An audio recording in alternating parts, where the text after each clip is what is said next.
Hi folks, Job Comics here, having a look at an old Silver Age showcase comic. This is issue number 73, and you'll know this one because it's the first appearance of this crazy no good Nick. It's The Creeper by Steve Ditko, yeah? He's wanted by the underworld, The Creeper. $100,000 dead. They ain't messing about with The Creeper. So Ditko left Marvel, went over to DC, did a few things, and then just, I don't know, either get bored or get fired or fell out with everybody and then just left. So we're looking at 1968 here, so it's way after Spidey. I love it, I must admit, and this is Showcase. It's not actually comic, because this issue of Showcase did so well that they gave the Creeper his own book, and Ditko worked on it for a couple of issues, and then I think Gil Kane ended up taking over the art chores, and then the next thing you know, the book was cancelled. However, the Creeper is pretty much a sort of a strange tale told by the Creeper. How dare he? So the Creeper would then reappear later on. He became a bit of a guest star sometimes in Batman. He appeared in Detective Comics. I remember a cover with Batman and the Creeper, and they were in a circus or something. I wonder if I've got that.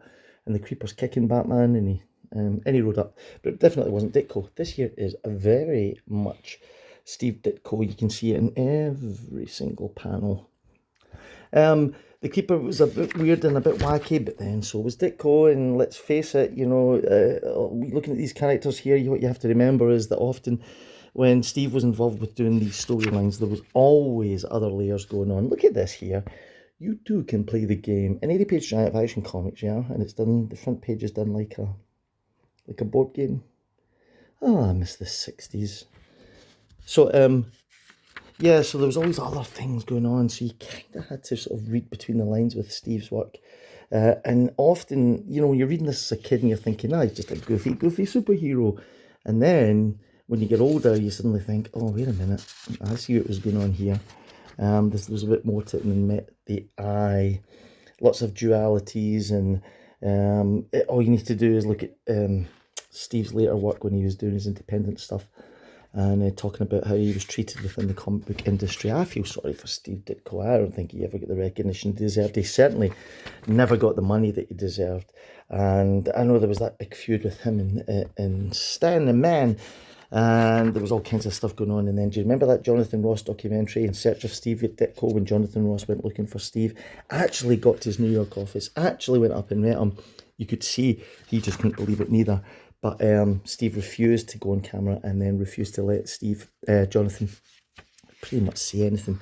But Jonathan was sneaky, and they got hold of Stan Lee, and they sort of hoodwinked him. And he did pretty much admit, Stan did say at the time, you know, that he was open to giving Steve everything, all the credit for Spider-Man. But it was all a bit messy. It was all a bit sordid, and you know. Will we ever really know? Probably not. I don't know. However, what we do have is these old comics that we can look at and think about and love and enjoy, irrespective of the sort of background and politics that was going on. So anyway, that's a Showcase. That's first appearance of the Creeper there. Unfortunately, this is a dear book. If you want to pick it up, it's really expensive. Get a reprint. What the hell? If you're lucky, get a low-grade copy like mine. I think the middle pages are falling out of this thing. So if you want to grab one, yeah, do that, especially if you're a Steve Ditko fan. And always remember, beware the Creeper, and subscribe to the damn channel. See you in the next one.